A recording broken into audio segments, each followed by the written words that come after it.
I had just gotten the ultrasound printout from my prenatal appointment when Ethan suddenly said, "Claire, there's something important I need to tell you." My heart skipped, and my hand instinctively went to my stomach. I thought he was finally about to propose. I already got married. To someone else. I froze and the ultrasound report slipped from my fingers. "What did you just say?" Ethan hurried to pull me into his arms. "Our families arranged it. It's a marriage in name only. As long as you don't make this ugly, I can give you anything except marriage. Trust me. You and the baby are my real family." I pushed him away, my voice calm. "Ethan Carter, we're done. And I'm ending this pregnancy. Are you out of your mind?" Ethan's voice exploded through the hallway as he grabbed my wrist so hard it felt like he was crushing bone. The eyes I had looked into for 8 years were locked on me now, full of disbelief. "That's my child. Who the hell are you to decide all by yourself that you're ending it?" I tried to shake him off, but he would not let go. "Your child? Ethan, you're married. If you want a baby so badly, go have one with your wife. Claire, stop this. I'm not making a scene." He stared at me, and to my surprise, his eyes had actually reddened. "What is it you want that I can't give you? Cars, a house, money, name your price. Other than a marriage certificate, I can give you anything." I looked at him. 8 years ago, he had stopped me outside the library holding a crumpled bouquet of roses, telling me he had been in love with me for 3 years. 8 years later, he was standing in a hospital hallway telling me he could give me anything except a marriage certificate. "Ethan." I heard how calm my own voice sounded. "I've never been the other woman a day in my life, and I'm not about to start with you." His expression changed. "Who are you calling the other woman?" "Me." That shut him up. "As long as I keep this baby, that's exactly what I am. In your parents' eyes, I'm the other woman. In her parents' eyes, I'm the other woman. And one day when this child asks me, 'Mom, why aren't you Dad's wife?' what am I supposed to say?" He stayed silent for a long time, so long that the nurse down the hall leaned out to look over again. Then he lifted his head. The look in his eyes was no longer anger or pain. It was something colder, something unfamiliar. "Claire Bennett, if you abort this baby, then we're really over." We were already over. It ended the day you married someone else. He took a step toward me, but I did not back away. "Do you think your dad's project stayed afloat on its own?" My heart dropped. "What did you mean by that?" He did not answer, but I understood the look in his eyes. I turned and walked toward the exam room. He shouted after me, "Claire Bennett." I did not stop. "Stop right there." I pushed open the door to the exam room. A woman doctor sat inside writing up a chart. She looked up at me. "Can I help you? I want an abortion. Can it be done today?" She glanced past me. Ethan was standing in the doorway, not coming in. His face had gone white as paper. "Do you have an appointment?" "No." "Then I'd like to make one now." She flipped through her schedule. "We're fully booked today. The earliest opening is 3 days from now. Then book me for 3 days from now." She looked at me, then at the man in the doorway. She said nothing else and lowered her head to fill out the paperwork. I took the paper and turned around. Ethan was still standing there, staring at the appointment slip in my hand like it was something he could not bear to touch. "Claire." I walked past him and stepped back into the hallway. Sunlight poured through the windows and fell across the floor in bright squares. 3 days later I would come back. And by then there would be nothing left. For those 3 days I never left the apartment. I kept the curtains drawn, and after a while I could barely tell day from night. My stomach was still flat, but I knew something was growing inside me. When I finally turned my phone back on, I found 47 missed calls and 93 messages, all of them from Ethan. The first few were voice messages, but I never played them. Later he switched to text. "Claire, listen to me. I'll take care of things on that front. Just give me some time. She and I really are married in name only. When the time is right, I'll sort it out. The baby is innocent. Please don't do anything rash." After that, the tone of his messages started to change. "Do you really have to push me this far? I already told you I'd handle it. What else do you want from me?" The last message came that afternoon, and it was only one line. "Your procedure is tomorrow, right? Don't regret it." I stared at it for a long time. He was waiting for me to give in, but I never replied. On the day of the procedure, I sat on a bench in the hospital hallway with my appointment slip clutched in my hand, my palms slick with sweat. 10 minutes before I was supposed to go in, I heard hurried footsteps from the other end of the hall. I looked up and saw my mother. Her hair was messy, her eyes were swollen, and she was moving fast. "Claire!" She rushed over and grabbed my hand. "Mom? Why are you here?" Breathing hard, she said, "Ethan called me. He said you two had a fight and that you were going to get rid of the baby. He asked me to come talk some sense into you." "Claire," my mother said gently, trying to reason with me, "couples fight all the time. Don't take it out on the baby." "Mom, let go of me first." She still didn't let go. That was when I really looked at her. Her eyes were swollen, the dark circles underneath them stark, and her lips were so dry they had started to crack. "Mom, what's wrong? What happened?" Her expression faltered. "Nothing. I was just worried about you. I didn't sleep all night." "No," I stared at her. "Tell me the truth." She parted her lips, but no sound came out. Then her eyes reddened, and when she finally spoke, her voice had gone low and unsteady. "Your dad. There's been trouble at his company. The project collapsed. The investors pulled out. The penalties, we may have to sell the house. I didn't want to tell you. I was afraid you'd worry too." My whole body went cold. "Mom, wait here for a second. I need to go to the bathroom." I walked into the stairwell at the end of the hallway. The door closed behind me and everything went quiet. I called Ethan. "So you finally made up your mind?"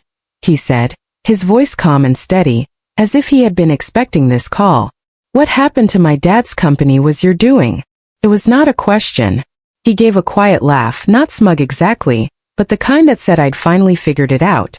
"I just heard your father's project had run into some trouble.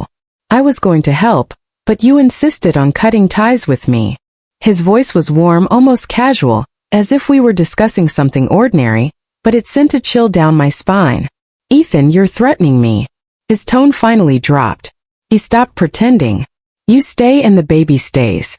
If that happens, I'll keep your father's side afloat.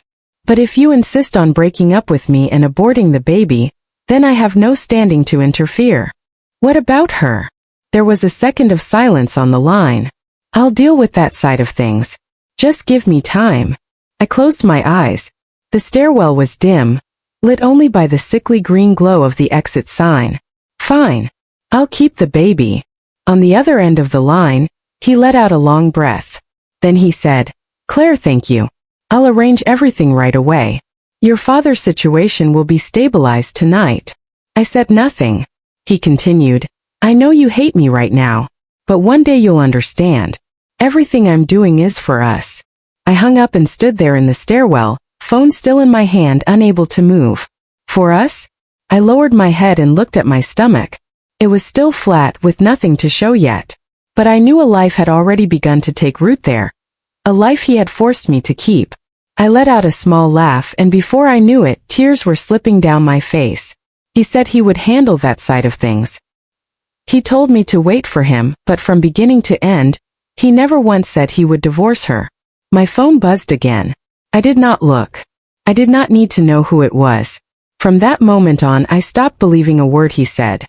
Ethan did exactly what he said he would do, and 3 days later my father's company was operating normally again. The project was back on track, the investors returned, and the penalty fees were no longer an issue. My phone buzzed with a message from Ethan. "I'm coming by tonight. What do you want to eat?" I did not reply. He was used to that by now.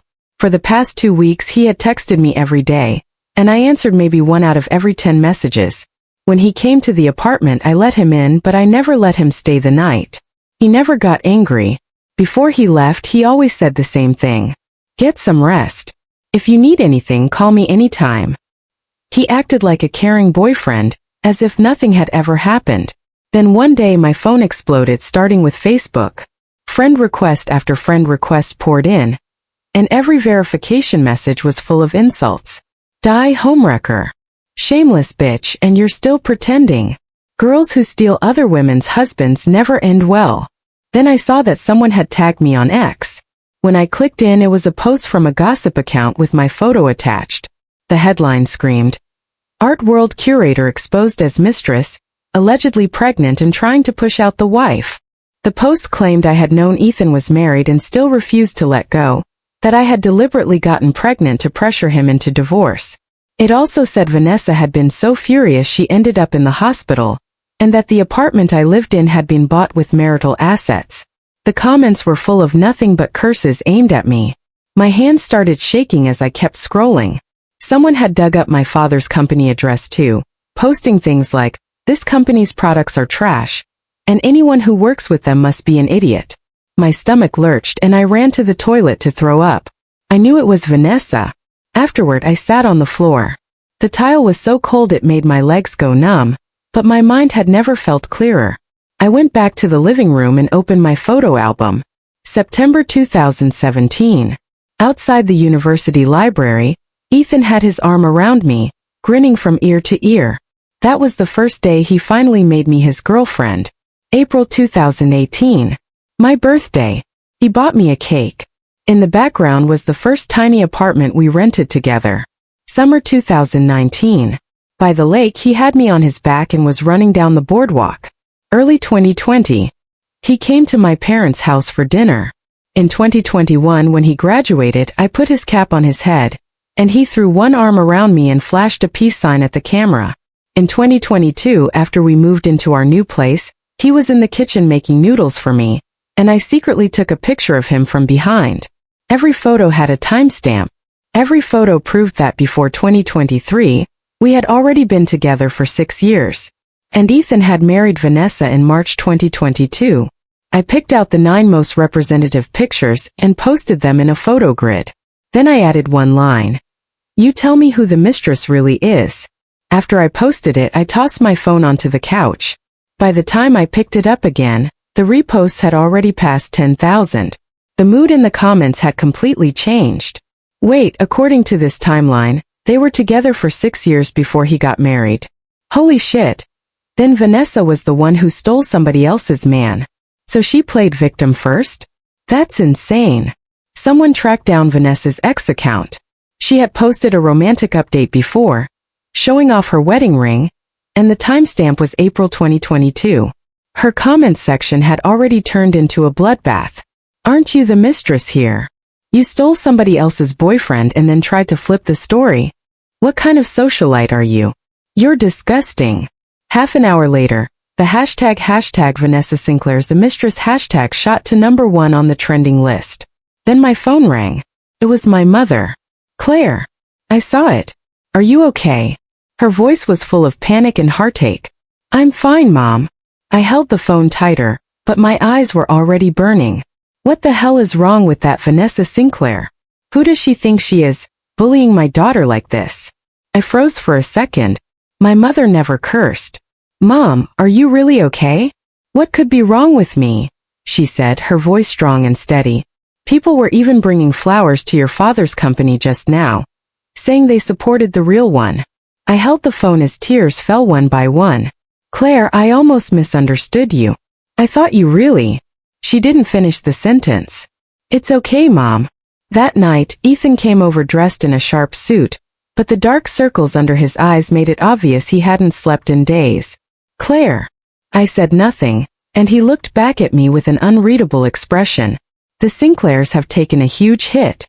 Their stock keeps dropping, partners are pulling out, and her father's losing his mind. So," he took a deep breath before saying, "you need to post a statement." I stared at him. "Saying what?" He pulled out his phone, tapped a few times, and handed it to me. A statement had already been drafted on the screen. I took the phone and read through it line by line. "I'm Claire Bennett. I want to clear up what's been happening lately. Ethan and I were together once, but that was a long time ago.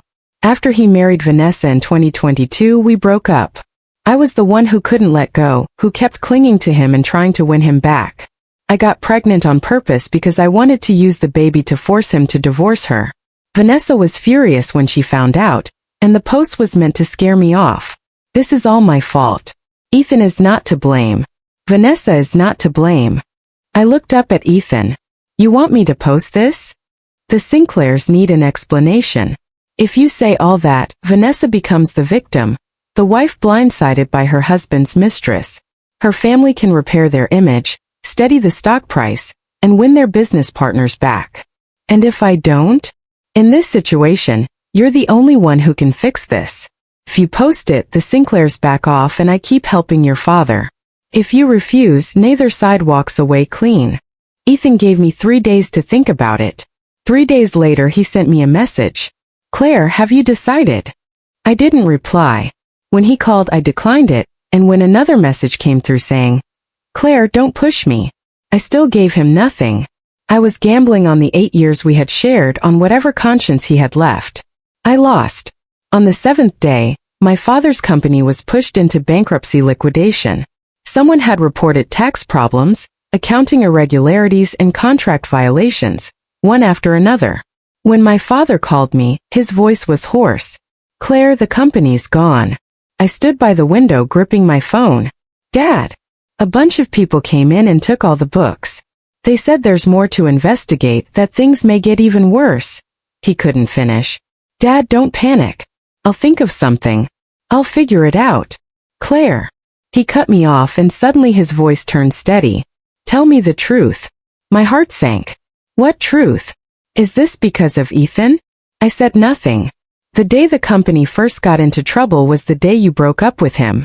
Then the project suddenly came back to life the day you got back together. And now this has happened again. His voice was shaking. Claire, is he using me to threaten you? I opened my mouth but no words came out. Dad! Don't lie to me. I closed my eyes. Yes. Silence stretched out on the other end of the line. Then he said, I understand now, Claire. Dad, listen to me. I still have a way to fix this. But he had already hung up. That night I could not sleep. I lay in bed staring at the ceiling until 3 in the morning. Then suddenly my phone rang. It was my father's number. I answered, but it was not my father's voice on the line. It was crying sirens, a chaotic mess of noise all blended together. Then a strange man spoke. Hello, are you the daughter of the owner of this phone? Yes. Where's my dad? What happened to him? There was a pause. Your father jumped from the building. He's already gone. I could not hear anything after that. My phone slipped from my hand and hit the floor. I ran out barefoot. By the time I got to the hospital, it was still dark outside. The hallway was full of people. Police officers, nurses, and several strangers I did not recognize. My mother sat hunched over on a bench, completely motionless. I walked over and crouched in front of her. Mom! She lifted her head, and her eyes were empty. Claire! Your father is gone. Then her eyes rolled back, and her whole body collapsed backward. Mom! Mom! Nurses rushed over. The heart monitor started screaming. Move, move. Heart attack. Get her to there now. I stood there watching as they pushed my mother through those doors. The red light above them came on. I did not move. The hallway stretched on forever under those harsh white lights. When I looked down, I saw that my bare feet were covered in blood. At some point they had been cut open, but I had not felt a thing. They worked on my mother for 4 hours, but in the end they still couldn't save her. By the time Ethan arrived, I was already in the morgue, sitting beside my parents' bodies. He came running toward me, breathing hard, with the buttons on his suit done up wrong in his panic. I'm sorry, Claire. I didn't know it would turn out like this. Ethan. I turned to look at him. From now on, you have nothing left to threaten me with. He froze. I looked at him, this man I had loved for 8 years and hated for 2 months. Now as I stood there looking at him, I felt nothing at all. I took 1 step toward him and he took 1 step back. From this moment on, every last one of you will pay for what you did to my parents. Ethan stood there as if all the strength had been drained out of him. His lips moved but no sound came out. I walked past him and out of the morgue. The blood on the soles of my feet left a faint trail across the floor, but I felt nothing. At the far end of the hall, the nurse on duty leaned out from the station and stared at me in horror, but I ignored her. By the time I stepped out of the hospital, dawn had already broken, and the morning light was sharp enough to sting my eyes. I stopped on the front steps and looked down at my feet. Blood covered both soles. mixing with the hospital disinfectant and spreading into a thin pink stain on the concrete. Fast footsteps came up behind me and then Ethan caught hold of my arm. "Claire, where are you going? You're hurt." I did not turn around. "Let go. Come back with me first. You need to get those wounds treated." I said let go. His grip tightened. I turned and looked at him. I had known that face for 8 years so well I could have drawn it with my eyes closed. The scar above his brow came from a fall during a college basketball game. The mole near the corner of his eye was something I had kissed more times than I could count. And now looking at him he felt like a stranger wearing Ethan's face. "Ethan." My voice was flat. "My parents are lying in there, and you're telling me to go treat my feet?" His hand loosened. I pulled my arm free and kept walking. He shouted after me, "Claire." I did not stop. "Claire, if you hate me then take it out on me. Don't do anything stupid." I walked straight into the morning light, leaving a trail of blood behind me on the pavement, and I never looked back. I went home, opened my laptop, and rested my fingers on the keyboard for a few seconds before I started typing. It wasn't that I couldn't let go. I wanted them dead. 3 in the morning I posted the long statement. The title was only one line. Ethan and Vanessa drove my parents to their deaths. Took me 2 hours to write. I started with the day I got the ultrasound printout. I wrote about how Ethan had forced me to keep the baby and used my father's company to threaten me, how Vanessa had spread lies about me online, and how public opinion only shifted after I cleared my name. I wrote about Ethan coming to see me and demanding that I post a false statement admitting I was the mistress, telling me that if I said those things the Sinclairs could steady everything again. I wrote about my father calling to ask, "Is he using me to threaten you?" and about how I had said yes. That same night my father jumped from the roof of his company building, and when my mother heard the news at the hospital she went into cardiac arrest and never came back. I attached 2 images to the post, their death certificates. Then I hit publish, silenced my phone, pulled the curtains shut, crawled into bed and fell asleep. When I woke up, it was already the next afternoon. My phone screen was lit up, crowded with hundreds of missed calls, endless messages and notifications. I did not check any of them. I opened social media instead. The post had already been reposted more than 500,000 times, and the comments were flying by so fast they blurred together. Animals. They drove 2 innocent people to their deaths? How are they even human? Where's Vanessa? Get out here and apologize. Ethan, get the hell out here. 5 of the top trending topics were all about me. Hashtag Ethan Carter Vanessa Sinclair drove 2 people to death. Hashtag Claire Bennett lost both parents. Hashtag Ethan Carter threat recording. Hashtag Vanessa Sinclair mistress. Hashtag justice for Claire Bennett. Then I saw that someone had posted an audio clip in the comments. When I tapped it open I heard my own voice along with Ethan's. "You stay and the baby stays. If that happens, I'll keep your dad's company afloat. But if you insist on breaking up with me and aborting the baby, then I have no standing to interfere. What about her? I'll deal with that side of things. Just give me time." I had never released that recording, so who had? I stared at my phone, my thoughts racing. Could not have been Ethan, and it could not have been Vanessa. So who was it? The comments under the audio clip had already exploded, with more and more people flooding in by the second. Holy shit, he actually admitted it himself. He used her parents to threaten her. Isn't that a crime? Did Vanessa know about this? Half an hour later, another gossip account dropped screenshots of a chat between Vanessa and one of her friends.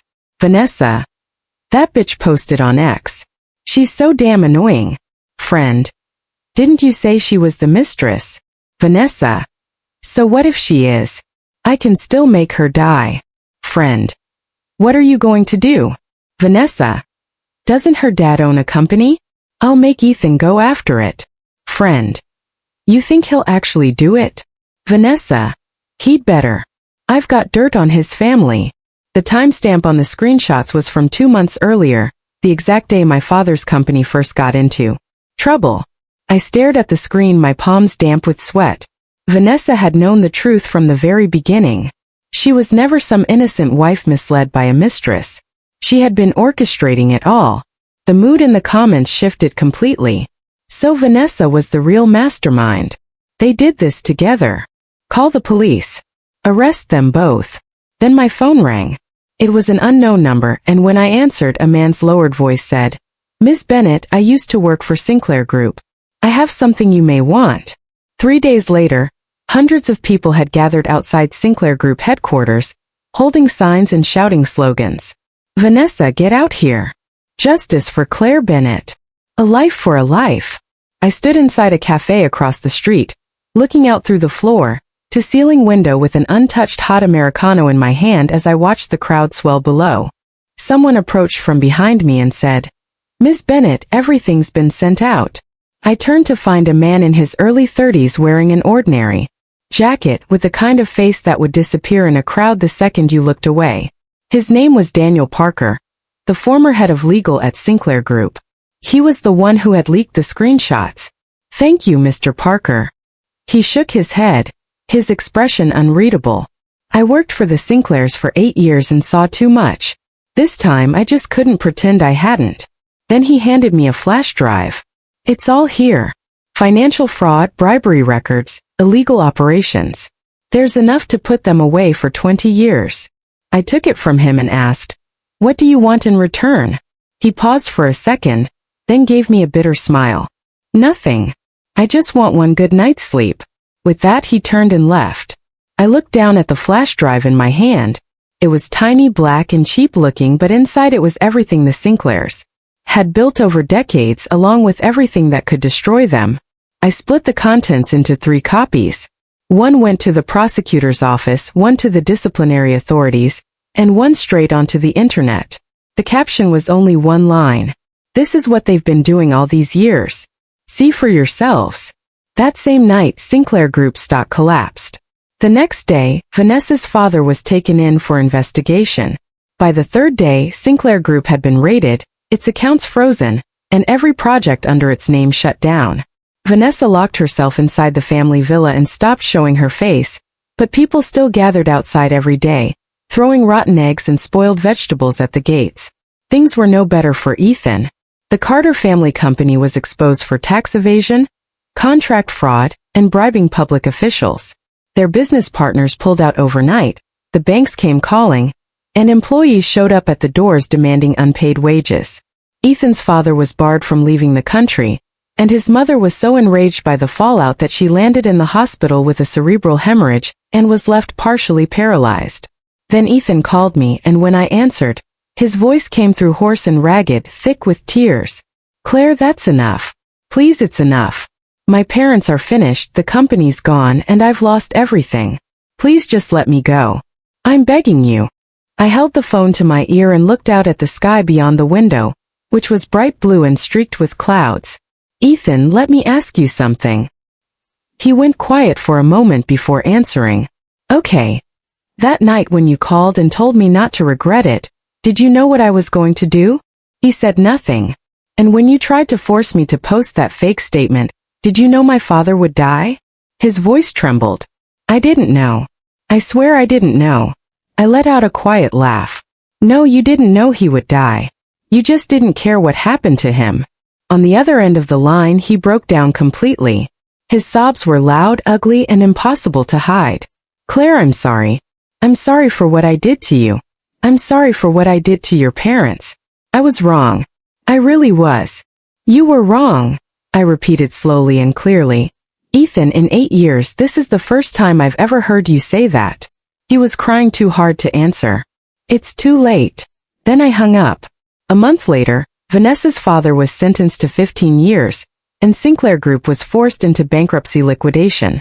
Not long after that, more and more dirt from Vanessa's past started surfacing, including stories about her bullying classmates, fleeing the scene after a drunk driving accident, and plagiarizing her thesis. No one in her circle wanted anything to do with her anymore. Even her own mother cut ties with her. She moved out of the villa and rented a place in a rundown neighborhood on the outskirts of the city. When reporters tracked her down, the photos showed she had put on weight, with tangled hair, cheap clothes, and a container of greasy takeout noodles in her hands. Ethan had it even worse. The Carters went bankrupt, his father was under investigation, his mother was left paralyzed and bedridden, and Ethan himself was fired by his company. No matter where he applied after that, no one would hire him. Someone said they had seen him hauling bricks at a construction site, covered in dust while people around him whispered and pointed. One day I was stopped at a red light when I saw him walking past my car. He had gotten much thinner, his back bent, his head lowered, and his whole body sagging as if life itself had pressed him down. He never looked up, so he did not see me. The light turned green and I pressed the gas and drove away.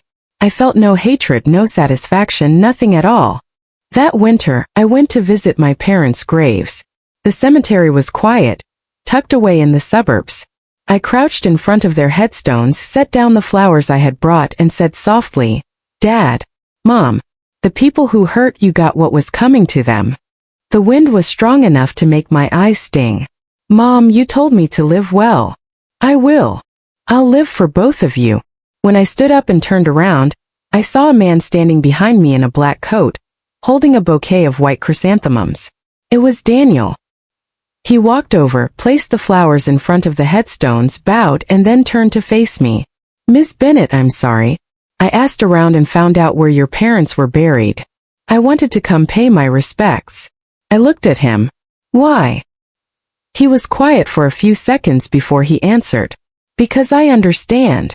My parents were driven to their deaths 10 years ago. The man responsible eventually went to prison and got 8 years. He paused, and although his voice stayed calm, his eyes had gone red. But after he got out, he went right back to living his life. My parents never came back. So yes, I understand. The wind howled through the cemetery. I looked at him, at this ordinary man who could disappear into any crowd without leaving a trace, and yet the look in his eyes was the same as mine. "Come on," I said at last. "The road down the hill isn't easy. We can walk together." He froze for a moment, then nodded. "Okay." Another year passed. I opened a gallery downtown, one that focused on curating exhibitions for young artists. Daniel became my business partner. No, that wasn't quite right anymore. He became my fiancé.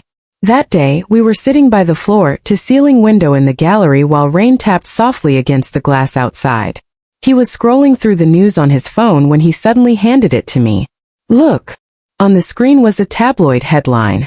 "Fallen socialite spotted digging through trash on City Street." The photo showed Vanessa crouched beside a garbage bin in a filthy puffer jacket, her hair a mess. I looked at it for 3 seconds and handed the phone back. He studied me. "You don't feel anything anymore?" I thought about that for a moment. "I do. Just not satisfaction." "Then what is it?" "Emptiness." He took my hand and said nothing. The rain kept falling outside. I leaned against his shoulder and called his name. "Daniel." "Yeah. Let's get married." He looked down at me, startled. Now. He smiled, and a moment later his eyes had turned red. "Okay." The wedding was small. It was just the two of us going down to City Hall and signing the papers. By the time we came back out, the sun was bright. Daniel carefully put away our marriage certificate, then suddenly seemed to remember something. He reached into his pocket and pulled out a folded piece of paper. It was an ultrasound printout. I stared at it. "This is 3 months." He smiled in that slightly foolish, nervous way of his. "I didn't dare tell you before. I was afraid you weren't ready." I looked down at the report. The print was small, but I could still read it clearly. Intrauterine pregnancy, approximately 12 weeks. When I lifted my head, Daniel was looking at me so tensely that his palms were covered in sweat. Do you want this baby?" I didn't answer right away. I lowered my eyes to my stomach. It was still flat, with nothing to show yet, and still I knew a life was already taking root inside me. 2 years earlier, there had been another ultrasound report just like this one. Back then I had almost ended the pregnancy. I ended up keeping it, but not because I wanted to, and in the end I lost it anyway. I could still remember lying on the operating table, touching my stomach before the anesthesia went in and saying silently, "I'm sorry. That child had never been born. Ethan had forced me to keep it. It had never been what I wanted." But now when I looked at Daniel, I saw his eyes shining in the sunlight, full of hope and fear and all the things I had once stopped believing I could ever have again. Daniel. Yeah. I want this baby. He froze, then pulled me into his arms so tightly I could barely breathe. Thank you, he whispered against my ear, his voice thick with emotion. Thank you. I closed my eyes. The sunlight on my skin felt warm. Not far away, an elderly woman pushed a stroller past us, and the baby inside it let out a peal of laughter. I thought of my mother. If she had still been here, she would have been over the moon. She would have made soup for me every day and kept nagging me to eat more because that was the only way the baby would grow strong. She would have knitted little sweaters for the baby, the bright, ugly kind I always used to complain about. She would have. I opened my eyes and buried my face in Daniel's chest. What's wrong? He asked softly. Nothing. I didn't tell him because some things didn't need to be said out loud. One gust of wind and they were gone. This is Listening Novel. We appreciate you spending your time with us. If you enjoyed today's story, please like and subscribe for more stories and stay tuned for what's next.